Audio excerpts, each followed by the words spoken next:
Hi there, I'm Miss Trish from Martin Library, part of the York County Libraries, and I'm here for another craft session with you today. Today we're going to be making shadow puppets.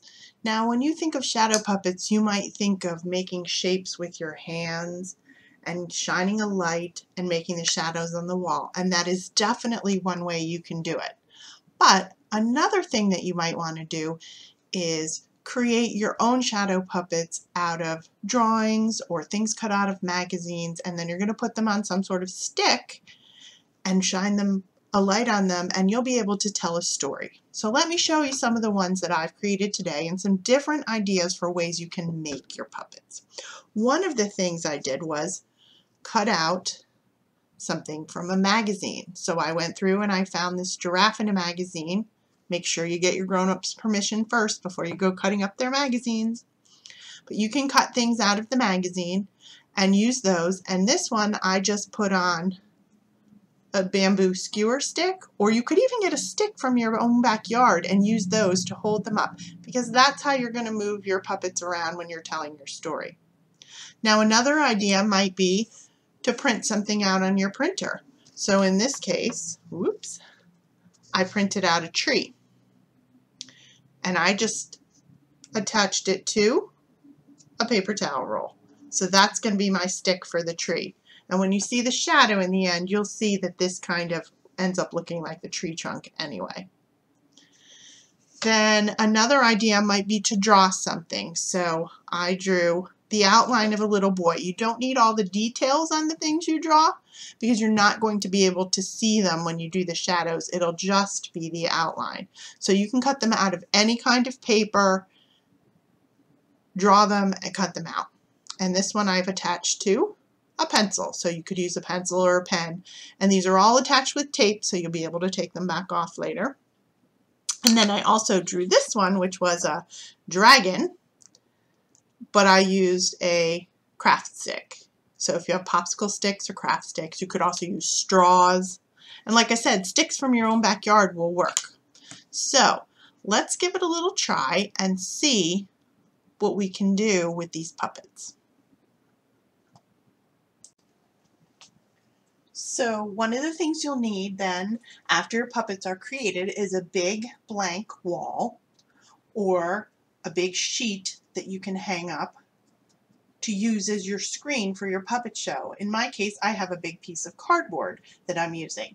You will also need a flashlight or a bright light nearby, because that's what's going to catch the shadow on your screen.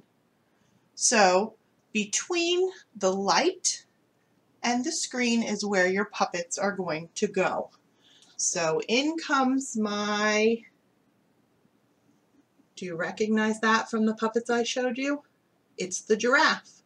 And depending on how close to the screen or far away from the screen I am will determine how big my character is. So there's my giraffe.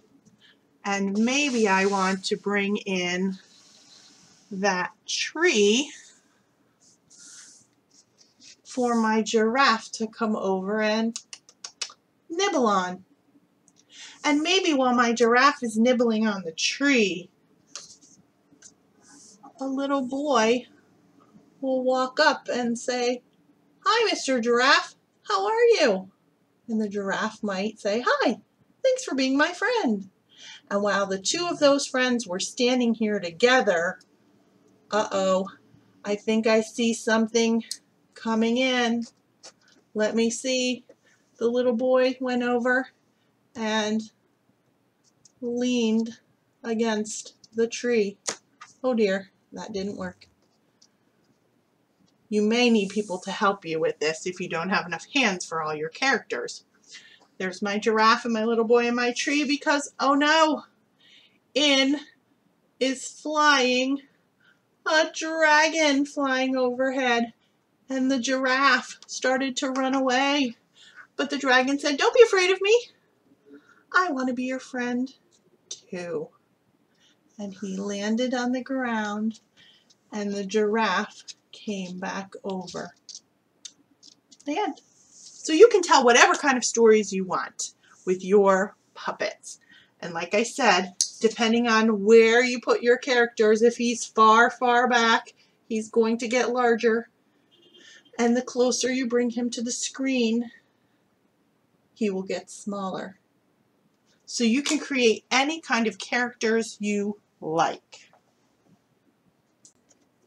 So there you have it, folks. You've created some shadow puppets, and you can create a play with them and do that puppet show and send it to us.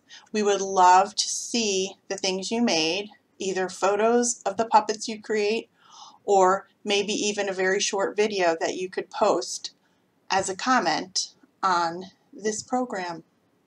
Until then, enjoy, keep reading, don't forget to log your minutes. Summer Quest is going strong. See you soon, folks.